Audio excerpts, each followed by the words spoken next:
Hi friends, welcome to mummy's masala. நீங்கள் எல்லாருமே நல்லா ஹெல்த்தியாகவும் ஹாப்பியாகவும் இருப்பீங்கன்னு சொல்லி நம்புகிறேன்.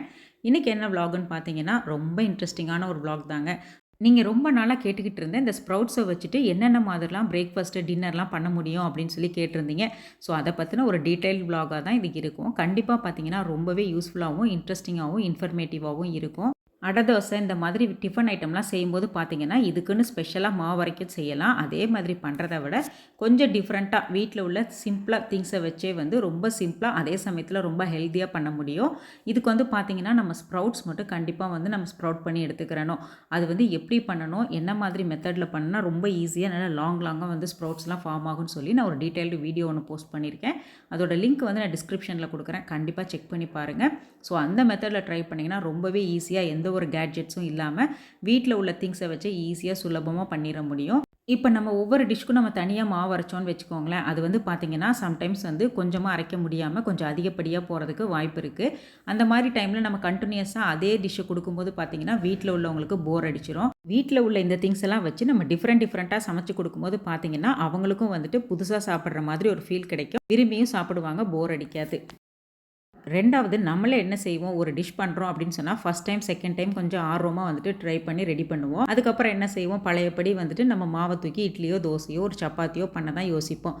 ஸோ இந்த மாதிரி சுலபமான டெக்னிக்ஸு ஷார்ட்கட் மெத்தடெல்லாம் யூஸ் பண்ணி நம்ம டிஃப்ரெண்ட்டாக செஞ்சு கொடுக்கும்போது பார்த்தீங்கன்னா நமக்கு வேலை ரொம்பவே குறைஞ்சி போயிடும். அதே மாதிரி பசங்களுக்கும் ஒரு நல்ல ஹெல்த்தியான ஒரு டிஷ் தான் கொடுத்துருக்கோம் அப்படின்னு சொல்லி மனசில் ஒரு சாட்டிஸ்ஃபேக்ஷன் கிடைக்கும். பிள்ளைங்களுக்கும் பார்த்தீங்கன்னா ஏதோ நம்ம டிஃப்ரெண்ட்டாக கலர்ஃபுல்லாக சாப்பிட்ருக்கோம், ஒரே மாதிரி சாப்பிடலை அப்படின்னு சொல்லி போர் அடிக்காமல் ஃபீல் பண்ணுவாங்க. ஸ்ப்ரவுட்ஸ் ஒரு விஷயத்தை வச்சுக்கிட்டே பார்த்தீங்கன்னா, நம்ம இன்றைக்கி வீட்டில் உள்ள இட்லி மாவு இதை வச்சே வந்து ஒரு 4-5 டிஷ்ஷஸ் வந்து இன்றைக்கி பார்க்க போகிறோம். ஸோ அதுக்கு தேவையான வெங்காயம், தக்காளி, பச்சை மிளகாய், இஞ்சி, பூண்டு, லெமனு, அதுக்கப்புறம் கருவேப்பிலை, மல்லி இலை, முருங்கைக்கீரை, தேங்காய் இது எல்லாத்தையுமே நல்லா வாஷ் பண்ணி க்ளீன் பண்ணி எடுத்துகிட்டு வந்துட்டேன். முதல்ல வந்து தேவையானதெல்லாம் வந்துட்டு கட் பண்ணி எடுத்துக்கிறலாம். பெரிய வெங்காயத்தை வந்து நல்லா கட் பண்ணிக்கிட்டு இதை வந்து பார்த்திங்கன்னா அந்த சாப்பரில் போட்டு நல்லா ஃபைனாக சாப் பண்ணிக்கிறணும். நம்ம வந்து நைஃப்பில் கூட அழகாக வந்துட்டு குட்டி குட்டியாக கட் பண்ணி எடுத்துக்கிறலாம். உண்மையாலுமே எனக்கு இந்த சாப்பர் இருக்கிறது ரொம்பவே யூஸ்ஃபுல்லாக இருக்குதுங்க. டக்குன்னு வந்துட்டு தேவையான நேரத்தில் பார்த்தீங்கன்னா, அட் அ டைமில் குழம்புக்கு, பொரியலுக்கு தேவையானதெல்லாம் ஒரே நேரத்தில் நறுக்கி எடுத்துட்டு, அதுக்கப்புறம் டக்குன்னு எல்லாத்தையுமே நான் தாளித்து விட்டுருவேன்.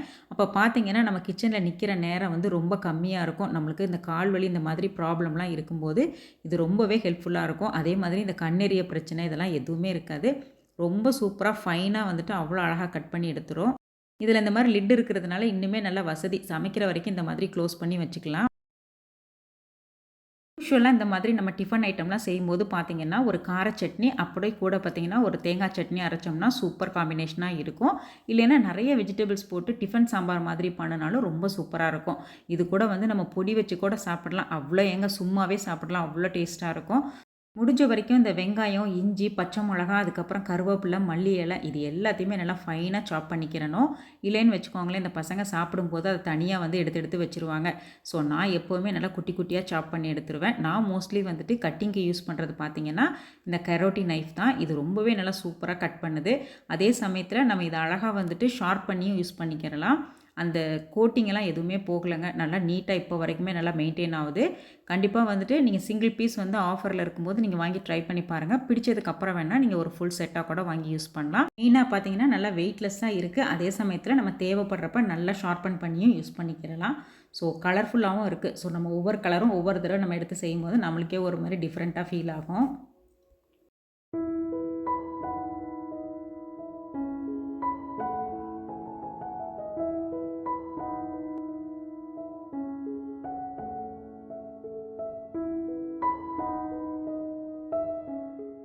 நான் இன்றைக்கி மாப்பிள்ளை சம்பா இட்லி மாவு தான் எடுத்திருக்கேன். இது வந்து உளுந்தும் மாப்பிள்ளை சம்பா அரிசியும் போட்டு ஆட்டி வச்ச இட்லி மாவு.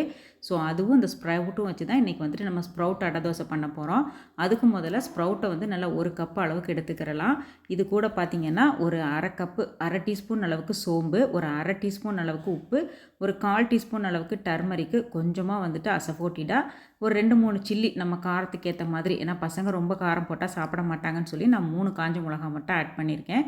இது எல்லாத்தையும் சேர்த்து நல்லா வந்துட்டு ஒரு அடை பதத்துக்கு ஒரு கன்சிஸ்டன்சி வந்து கொஞ்சம் கொரப்பாக இருக்கிற மாதிரி அரைச்சி எடுத்துக்கிறணும். இது கூடவே பார்த்திங்கன்னா நம்ம வந்துட்டு ஒரு சின்ன இன்ச்சு துண்டு, ஒரு இன்ச் அளவுக்கு வந்துட்டு இஞ்சி துண்டை ஆட் பண்ணி நல்லா கொரப்பாக அரைச்சி எடுத்துக்கிறலாம். இப்போ பாருங்கள் சூப்பராக அரைச்சாச்சு. இது கூடவே வந்துட்டு தேவையானது ஒரு மிக்சிங் பவுலுக்கு ட்ரான்ஸ்ஃபர் பண்ணிவிட்டு இதிலே வந்து 1 கப்பு இட்லி மாவு நம்ம எடுத்து வச்சுருக்க மாவுலேருந்து 1 கப்பு இந்த மாதிரி ஒரு பெரிய குழிக்கரண்டியில் 1 கப்புங்கிறது வந்து 3 கரண்டி அளவுக்கு வரும். ஸோ 1 கப்பு இட்லி மாவு இது கூட மிக்ஸ் பண்ணிக்கிறலாம். இது கூடவே பார்த்திங்கன்னா நல்லா குட்டி குட்டியாக ஃபைனாக கட் பண்ணி சாப் பண்ணி வச்சுருக்கிற இந்த தேங்காய், அதுக்கப்புறம் வந்து முருங்கைக்கீரை நல்லா ஒரு 2 கைப்பிடி அளவுக்கு, ஒரு 3 டேபிள் ஸ்பூன் வரைக்கும் பெரிய வெங்காயம் பொடிசாக நறுக்குனது, காரத்துக்கு ஏற்ற மாதிரி பச்சை மிளகா, கொஞ்சமாக மல்லி இலை, கருவேப்பிலை, சால்ட்டு இது எல்லாத்தையும் சேர்த்து நல்லா வந்துட்டு மிக்ஸ் பண்ணிக்கிறலாம். இந்த மாவு பார்த்திங்கன்னா ரொம்ப தண்ணியாகவும் இருக்கக்கூடாது, ரொம்ப கெட்டியாகவும் இருக்கக்கூடாது. ஒரு அடை தோசை ஊற்றுற அளவுக்கு இந்த மாதிரி கன்சிஸ்டன்சியில் நீங்கள் எடுத்துக்கிறணும். 1 கப்பு ஸ்ப்ரவுட்ஸ் எடுத்து நல்லா மிக்சியில் கொரப்பாக அரைச்சி எடுத்துக்கலாம். இது கூடவே 1 கப்பு இட்லி மாவு அதையும் நல்லா சேர்த்து நல்லா கலக்கி எடுத்துக்கிறணும். இதுதான் வந்துட்டு நம்ம அடுத்து செய்ய போகிற டிஷ்ஷுக்குரிய பேட்டரு. இதுக்கு ஒரு சின்ன தாளிப்பு கொடுத்தோம்னா நல்லா டேஸ்ட் என்ஹான்ஸ் பண்ணி கொடுக்கும். அதுக்கு முதல்ல ஒரு பேனில் ஒரு 2 டேபிள் ஸ்பூன் வரைக்கும் ஆயில் ஆட் பண்ணிவிட்டு கொஞ்சமாக கடுகு, கடலைப்பருப்பு, உளுந்தம்பருப்பு நல்லா பொன்னிறமாக வதங்கினதுக்கு அப்புறமா கொஞ்சமாக மிளகு, சீரகம் 1/2 டீஸ்பூன் ஆட் பண்ணிவிட்டு பொடுசாக கட் பண்ணினா 3 டேபிள் ஸ்பூன் வரைக்கும் சின்ன வெங்காயம் இல்லைன்னா பெரிய வெங்காயம், காரத்துக்கு ஏற்ற மாதிரி பச்சை மிளகா, கொஞ்சமாக துருவின இஞ்சி, கொஞ்சமாக கருவேப்பிலை, கடைசியாக வந்துட்டு மல்லி இலை தூவி நல்லா வதக்கி ஆஃப் பண்ணிக்கிறலாம்.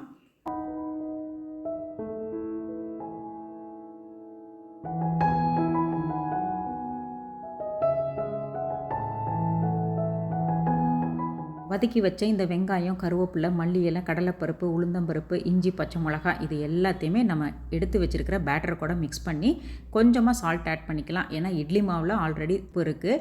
நம்ம வந்து இந்த ஆட் பண்ண ஸ்ப்ரவுட்ஸ்க்கும் இந்த தாளிப்புக்கும் மட்டும் தேவையான அளவு சால்ட் ஆட் பண்ணிவிட்டு இதை கலக்கி எடுத்து வச்சிடலாம். இந்த ஒரே பேட்டரில் பார்த்திங்கன்னா பணியாரம், அதுக்கப்புறம் வெஜிடபிள் ஊத்தப்பம் 2மே பண்ண முடியும். ஸ்ப்ரவுட் தோசை பண்ணுறதுக்கு முதல்ல 1 கப்பு ஸ்ப்ரவுட்டு கூட கொஞ்சமாக ஒரு 1/2 டேபிள் ஸ்பூன் வரைக்கும் ஜிஞ்சர் சாப் பண்ணதை ஆட் பண்ணிவிட்டு, க்ரீன் சில்லி எவ்வளோ நம்மளுக்கு காரம் வேணுமோ அந்த அளவுக்கு ஆட் பண்ணிவிட்டு, 1 டீஸ்பூன் குமின் சீடு, கொஞ்சமாக வந்துட்டு சால்ட்டு, கொஞ்சம் கொரியாண்டர் இது எல்லாத்தையும் சேர்த்து நல்லா வந்து நைஸாக அரைச்சி எடுத்துக்கிறணும். இது கூடவே நம்ம தோசை மாவு ஒரு 1/2 கப்புலேருந்து 3/4 கப்பு வரைக்கும் ஆட் பண்ணிக்கலாம். தேவைப்பட்ட 1 கப்பு கூட சேர்த்துக்கலாங்க, ஒன்றும் பிரச்சனை கிடையாது.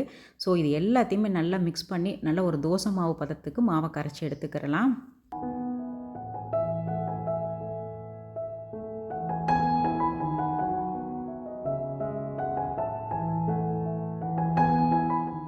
இந்த தள்ளு வண்டியிலலாம் சேல் பண்ணுவாங்க தெரியுங்களா, அந்த பீச் சுண்டல்னு சொல்லுவாங்களா, அந்த மாதிரி நம்ம வந்துட்டு ஒரு ஸ்ப்ரவுட் சுண்டல் பண்ணுறதுக்கு முதல்ல நான் இன்றைக்கி எடுத்திருக்க குவான்டிட்டி 1 கப்பு ஸ்ப்ரவுட்டு. அதுக்கு வந்து பார்த்திங்கன்னா ஒரு சின்ன சைஸ் வந்து வெங்காயம், ஒரு 1/2 டொமேட்டோ, இஞ்சி பூண்டு தேவையான அளவு சேர்த்து நல்லா ஒரு நைஸ் பேஸ்ட்டை அரைச்சி எடுத்துக்கலாம். ஒரு பேனில் கொஞ்சமாக ஆயில் ஆட் பண்ணிவிட்டு நம்ம அரைச்சி வச்ச இந்த பேஸ்ட் அது கூட மிக்ஸ் பண்ணி நல்லா பச்சை வாசனை போனதுக்கு அப்புறமா எடுத்து வச்ச மசால் பொடி, அதாவது 1 ஸ்பூன் வரைக்கும் சில்லி பவுடர், ஒரு 1/4 டீஸ்பூன் வந்து மஞ்சத்தூள், ப்ளெயின் சில்லி வந்து 1 ஸ்பூன் இது எல்லாத்தையும் சேர்த்து நல்லா கரம் மசாலா கொஞ்சமாக ஆட் பண்ணி நல்லா வந்துட்டு மிக்ஸ் பண்ணி விட்டுறணும். இது பச்சை வாசனை போய் நல்லா கொதித்து நல்லா வந்து எண்ணெயெல்லாம் பிரிஞ்சு வரும்போது நம்ம எடுத்து வச்சுருக்கிற ஸ்ப்ரவுட்ஸையும் ஆட் பண்ணி உப்பு அளவுக்கு தண்ணியும் சேர்த்து நல்லா வந்துட்டு தளன்னு கொதித்து நல்லா வந்து பச்சை வாசனையெல்லாம் போய் இது ஒரு 90% வந்து இந்த ஸ்ப்ரவுட்ஸ் குக் பண்ணி வரும்போது நம்ம ஆஃப் பண்ணி எடுத்துக்கிறலாம். இந்த மாதிரி ஒரு கன்சிஸ்டன்சியில்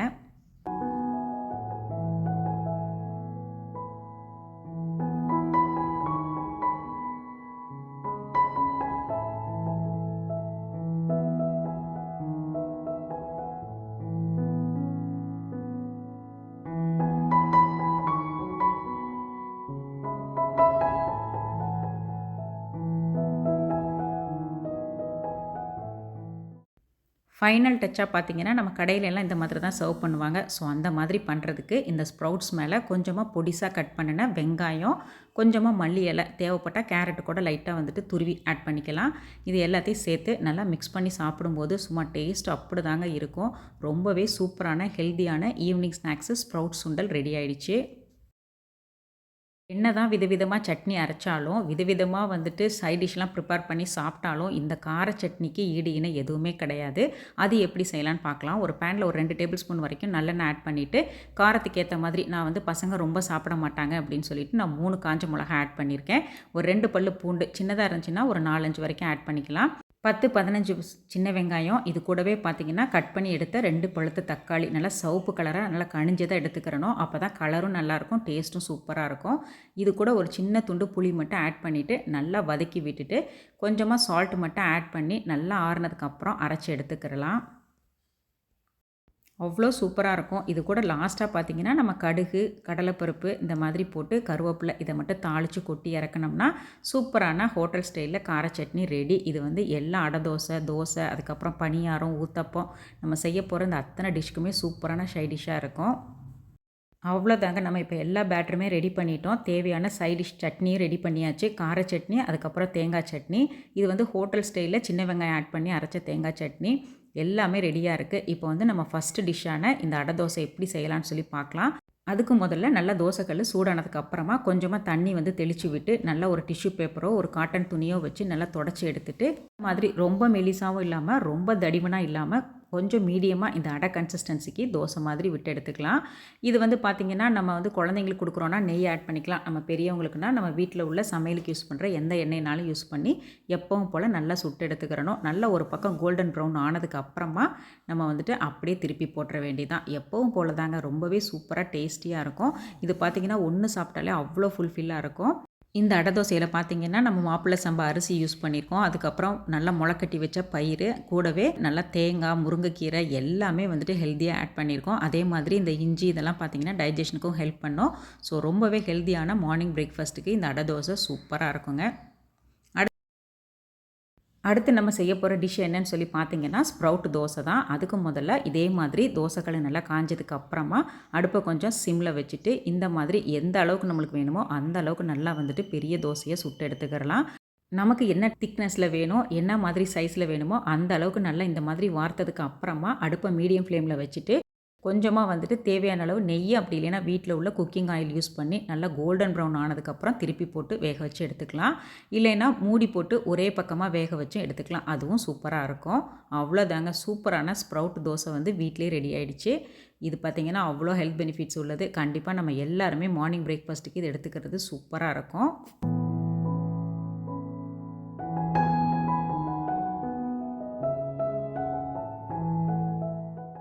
அடுத்து நம்ம பண்ண போகிற டிஷ் என்னன்னு சொல்லி பார்த்தீங்கன்னா ஊத்தப்பம் தான். இந்த ஸ்ப்ரவுட் ஊத்தப்பம் பண்ணுறதுக்கு நம்ம பணியாரத்துக்கும் ஊத்தப்பத்துக்கும் சேர்த்து ஒரே மாதிரி பேட்டர் ரெடி பண்ணி வச்சுருந்தோம். ஸோ அதில் வந்துட்டு தேவையான அளவு எடுத்துகிட்டு ரொம்ப பரப்பி விடக்கூடாது.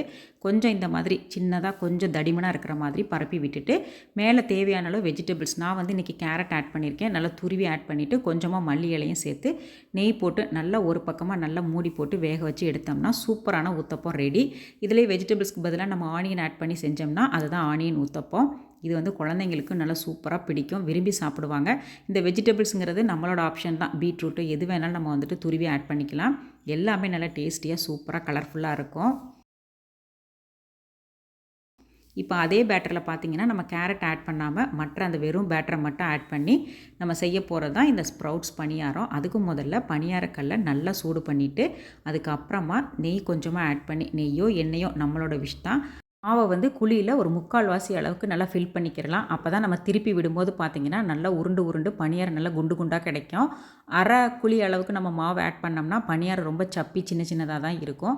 ஸோ இந்த மாதிரி ஃபுல்லாக வந்துட்டு ஊற்றிட்டு இந்த மாதிரி டர்ன் பண்ணி விட்டுறலாம். நல்லா வெந்ததுக்கு அப்புறமா பார்த்திங்கன்னா வெளியில் நல்லா கிறிஸ்பியாகவும் உள்ளே வந்து நல்லா சாஃப்டாகவும் நல்லா வெந்து சூப்பராக இருக்கும். செம்ம டேஸ்டியான ஸ்ப்ரவுட்ஸ் பணியாரம் நம்ம செஞ்சாச்சு. அவ்வளோதாங்க, சூப்பர் அண்ட் ஹெல்தி அண்ட் டேஸ்டியான பணியாரம், ஸ்ப்ரவுட்ஸ் பணியாரம் வீட்டிலே ரெடி ஆகிடுச்சு. நம்ம இப்போ செஞ்சு பார்த்தா எல்லா ரெசிபியுமே வந்து பார்த்திங்கன்னா நம்மளுக்கு மார்னிங் பிரேக்ஃபாஸ்ட்டுக்கும் நைட்டு டின்னருக்கும் சூப்பராக இருக்கும். இது எல்லாத்த விட பெஸ்ட்டான ஒரு டிஷ்ஷுன்னு பார்த்திங்கன்னா இந்த டிஷ் தாங்க. இது பார்த்திங்கன்னா அவ்வளோவுமே நம்ம 100% நம்ம வந்து ஸ்ப்ரவுட்ஸ் ஆட் பண்ணுறோன்னா அந்த 100% வந்து சத்துமே நம்ம உடம்புல கிடைக்கும். மற்றதில் கூட வந்து கொஞ்சம் குறைய வாய்ப்பு இருக்குது, பட் இதில் வாய்ப்பே கிடையாது. எப்படி செய்யலான்னு பார்க்கலாம். ஒரு கப்பு நல்லா முளைக்கட்டின பயிறு, இது கூடவே ஒரு அரை கப்பு அளவுக்கு நல்லா கட் பண்ணின குக்கும்பர் நான் எடுத்திருக்கேன். இது வந்து ஜாப்பனீஸ் குக்கும்பர் நான் யூஸ் பண்ணியிருக்கேன். நீங்கள் என்ன வேணாலும் ஆட் பண்ணிக்கலாம். இது கூடவே பார்த்திங்கன்னா நான் இன்றைக்கி வீட்டில் மாதுளம்பழம் இருந்துச்சுன்னு சொல்லி அதை சேர்த்துருக்கேன். கூடவே கொஞ்சமாக பொடுசாக நறுக்கின வெங்காயம், கொஞ்சமாக சீரகத்தூள், பெப்பர் தூள், பிளாக் சால்ட்டு இதை மட்டும் சேர்த்து நல்லா மிக்ஸ் பண்ணி விட்டுட்டு லாஸ்ட்டாக கொரியாண்டரை ஆட் பண்ணி லெமனையும் புழிஞ்சு விட்டு சாப்பிட்டு பாருங்கள். நல்லா க்ரன்ச்சியாக டேஸ்டியாக ஒரு பிட்டு ஆயில் கூட இல்லாமல் எந்த விதமான வேலையும் இல்லாமல் ஜஸ்ட்டு கட்டிங் அண்ட் மிக்சிங் தான். அவ்வளோதாங்க, ரொம்ப ரொம்ப ரொம்ப ஹெல்த்தியானது. இந்த ரெசிபிஸோட மெஷர்மெண்ட்ஸ் எல்லாம் வீடியோவோட எண்டில் இருக்குது. இந்த ஸ்ப்ரவுட் சாலடு இது வந்து நம்ம பசங்களுக்கு ஸ்கூலில் ரீசஸ்க்கு, மார்னிங் பிரேக்ஃபாஸ்ட்டுக்கு, ஈவினிங் ஸ்நாக்ஸ்க்கு, நைட்டு டின்னருக்கு எந்த டைம் வேணாலும் நம்ம எடுத்துக்கலாம். ஒன்றுமே செய்யாது. எந்த விதமான டைஜஷன் ப்ராப்ளமும் கிடையாது. ரொம்பவே சூப்பர் அண்ட் ஹெல்த்தியான ஸ்ப்ரவுட் சாலடும் ரெடி. இப்போ பாருங்கள், நம்ம வந்து அடை தோசை பண்ணியிருக்கோம். அதுக்கப்புறம் வந்துட்டு ஸ்ப்ரவுட் தோசை பண்ணியிருக்கோம். ஸ்ப்ரவுட்ஸ் ஊத்தப்பம், அதுக்கப்புறம் வந்து ஸ்ப்ரவுட்ஸ் பணியாரம், ஸ்ப்ரவுட் சாலடு, லாஸ்ட்டாக வந்துட்டு நம்ம வந்து இந்த தள்ளுவண்டி கடையிலலாம் சாப்பிட்ற மாதிரி சுண்டலும் ரெடி பண்ணியிருக்கோம். ஸோ இவ்வளோ வெரைட்டி வந்து பண்ண முடியும். இதெல்லாம் வந்துட்டு நம்ம இன்னுமே வந்துட்டு க்ரியேட்டிவாக இன்னும் என்னென்ன வெஜிடபிள்ஸ் ஆட் பண்ண முடியும், என்னென்ன ஃப்ரூட்ஸ் ஆட் பண்ணி செய்ய முடியும் அப்படின்னு சொல்லி நம்ம கண்டிப்பாக வந்து ஆட் பண்ணி செய்யலாம். எல்லாமே ரொம்ப ரொம்ப ஹெல்தி, ரொம்ப ரொம்ப டேஸ்டி, ரொம்ப கலர்ஃபுல்லான ஸ்ப்ரவுட்ஸ் ரெசிபீஸ் தான் இது எல்லாமே. கண்டிப்பாக இந்த வீடியோ வந்து உங்களுக்கு பிடிச்சிருக்கும்னு நம்புகிறேன். பிடிச்சிருந்தா கண்டிப்பாக ஒரு லைக் மட்டும் பண்ணுங்கள். நெக்ஸ்ட் வீக் இன்னொரு vlogல நம்ம மீட் பண்ணுவோம். வீடியோ பிடிச்சிருந்தா சப்ஸ்கிரைப் பண்ணுங்கள். தேங்க்ஸ் ஃபார் வாட்சிங்.